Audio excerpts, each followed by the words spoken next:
Hola a todos, ¿cómo están? Espero que se encuentren muy bien. Continuando con las clases virtuales de literatura, el día de hoy desarrollaremos el tema de literatura del Renacimiento. En la sesión anterior nos quedamos en la literatura del Prerrenacimiento. Recuerden que vamos por periodos, por etapas, por transiciones. Hicimos literatura de la Edad Media, luego literatura del Prerrenacimiento. Estábamos en el periodo de transición. Ahora nos toca la literatura del Renacimiento. ¿Renacimiento qué significa? Significa volver a nacer, volver a traer consigo lo clásico. Y cuando digo lo clásico, me refiero al clasicismo, a la cultura greco-latina. Veamos esto. Renacer. Renacer es volver a nacer. Resurrección por la cultura greco-latina. Esto era lo que caracterizaba al Renacimiento.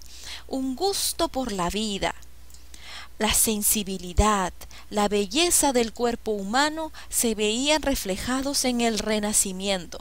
El Renacimiento es un movimiento literario o artístico que se enfoca en la resurrección por la cultura greco-latina. Querían traer ese gusto por la vida, esa sensibilidad y la belleza del cuerpo humano que en algún momento se tocó en el clasicismo. Justamente estas características se ven reflejadas en las obras de este periodo, no solo en lo literario, sino también en lo artístico. ¿Y a qué me refiero con lo artístico? Cuando menciona la característica belleza del cuerpo humano, la mayoría de sus retratos mostraba a personas desnudas porque admiraban la belleza de sus cuerpos. Como se habrán dado cuenta, estas características son muy distintas a las del periodo prerrenacentista y medieval. Recordemos que el periodo medieval estaba regido por ciertas normas, las cuales estaban supervisadas por la Iglesia. Pero en esta oportunidad, en el Renacimiento, es como la liberación del arte, la liberación del hombre. Sigamos. El Renacimiento surgió en Italia a comienzos del siglo XV. El Renacimiento viene a ser un movimiento literario y artístico que propuso la renovación de la cultura. Atrás lo medieval, atrás lo prerrenacentista. Hay que cambiar todo en base a la cultura greco-latina. El pensamiento principal de este periodo fue el humanismo. Como ustedes pueden apreciar, aquí tenemos la imagen de Dios y el hombre. Se ve un espacio entre los dos. El hombre se aleja de Dios en este periodo por la nueva ideología que surge, el humanismo. Veamos de qué trata. Pensamiento, el humanismo viene de humano. Ideología que defiende el antropocentrismo. El hombre va a ser el centro de todo, ya no la religión, ya no Dios, sino el hombre es el centro de todo. El hombre empieza a buscar conocimiento, el hombre empieza a desarrollar su inteligencia. Ante esto se da la investigación. El hombre empieza a investigar el universo, el hombre se empieza a cuestionar el porqué de las cosas y se aleja de los preceptos que en un momento le pudo dar la Iglesia cristiana. Cuestiona su ideología y sus creencias, busca el porqué y busca respuestas. Por ejemplo, nosotros sabemos por la religión cristiana que Dios creó el mundo, ¿verdad? Creó el mundo, creó al hombre, creó absolutamente todo. El hombre en este periodo empieza a cuestionarse ello. ¿Será cierto que Dios habrá creado todo? ¿Será verdad ello? Yo lo quiero investigar, quiero pruebas. Y es en este momento donde surge la ciencia con el humanismo. Repito, el pensamiento que se desarrolla en este periodo es el humanismo. Es aquí donde se da una ruptura con la religión. Recordemos que en la Edad Media preponderaba la religión. En el Renacimiento ya no. En el Renacimiento el hombre se centra en sí mismo, en sus conocimientos y empieza a investigar. Por eso dice humanismo, todo se centra en el hombre. El hombre empieza a investigar. A causa de estas investigaciones se dan avances científicos y hechos importantes en la historia. Veamos qué cambios se dan. A ver, organización social.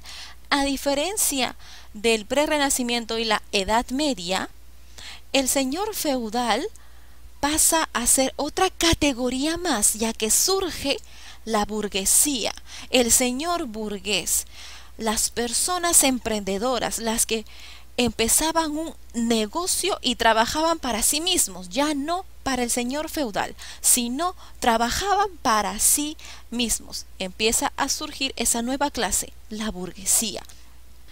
A raíz del humanismo se dan avances científicos, ya que se desarrolla la ciencia.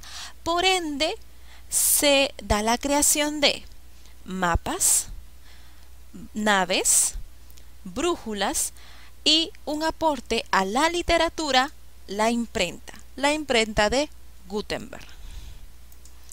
En cuanto a los hechos históricos, ¿qué cambia? Con estos descubrimientos del mapa, la brújula, la nave, ¿qué pasa con el hombre? El hombre quiere aventurarse al mar.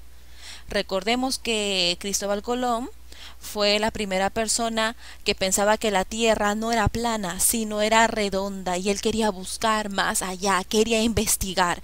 Gracias al humanismo es ahí donde se produce el descubrimiento de nuevos continentes a raíz de estos avances científicos, a raíz de la curiosidad del hombre por ver más allá. Pasemos ahora a la literatura renacentista. Nos hemos dado cuenta que en el contexto histórico todo cambia. En el Renacimiento se da un cambio de 180 grados. Ya no están apegados a la religión. El hombre busca investigar y empieza a ser más libre en cuanto a su arte.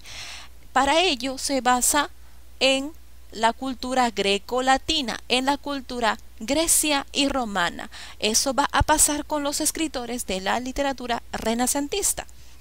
Empiezan a inspirarse en Homero, empiezan a inspirarse en Virgilio y en Ovidio para la creación de sus obras. Los toman como modelos, como ejemplos para desarrollar sus obras literarias. Los temas que se dan en la literatura renacentista son los siguientes. El amor. Se mantiene el amor cortés de la literatura prerrenacentista. Se mantiene, pero ya es un poco más libre. Siguiente tema. La naturaleza. El hombre empieza a encontrar los sentimientos y la tranquilidad en la naturaleza, escapando de la vida urbana de la ciudad. Además que aprecian la belleza corporal del ser humano. Siguiente tema. La mitología. Justamente, como les decía, el Renacimiento implica basarse en la cultura greco-latina. Grecia y Roma en sus obras poseen diversos dioses, Zeus, Hera, Venus, ¿no? Todos ellos son tomados en estos temas. En ciertas obras de la literatura renacentista suelen tocar a los dioses, los mencionan, les sirve como fuente de inspiración para desarrollar sus historias. El goce de la vida, el famoso Carpe Diem, es un lema que surge en el Renacimiento. Vive la vida, disfruta tu vida. Ese es el Carpe Diem. Este tópico se aplica en varias de sus obras. El goce de la vida, el Carpe Diem, vive la vida sin restricciones. Como géneros literarios tenemos la lírica.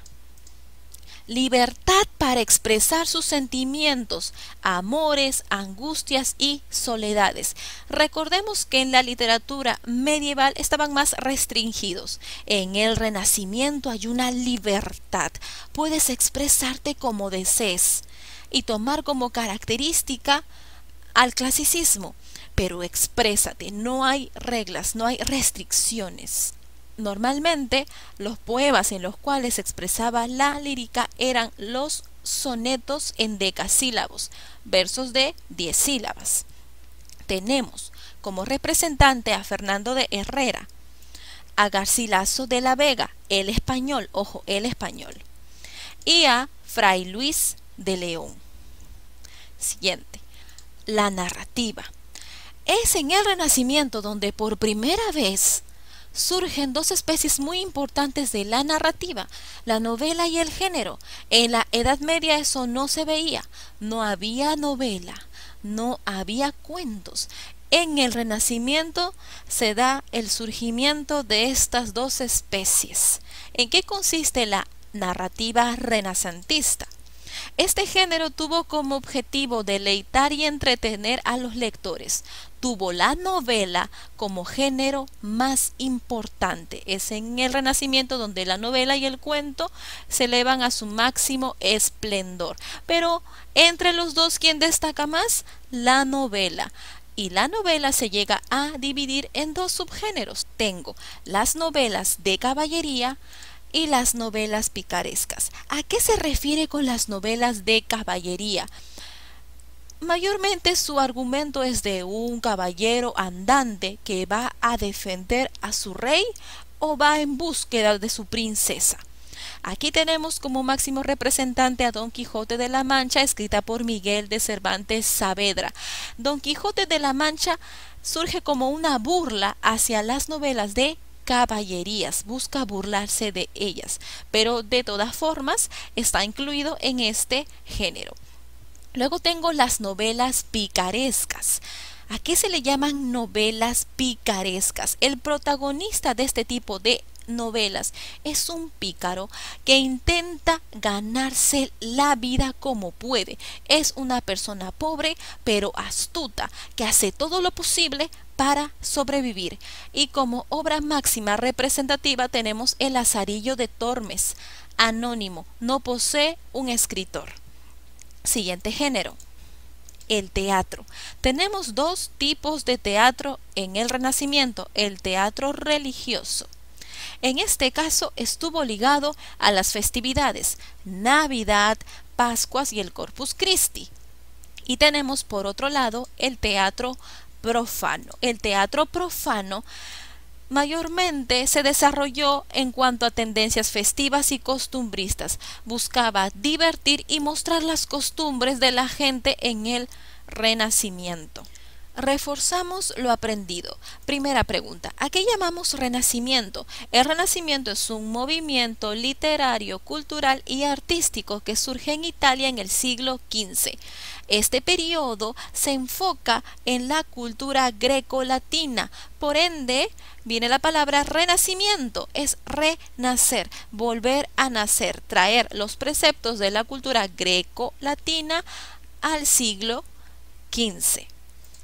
¿Cuál fue el pensamiento que destacó en este periodo? El pensamiento que destacó en este periodo fue el humanismo.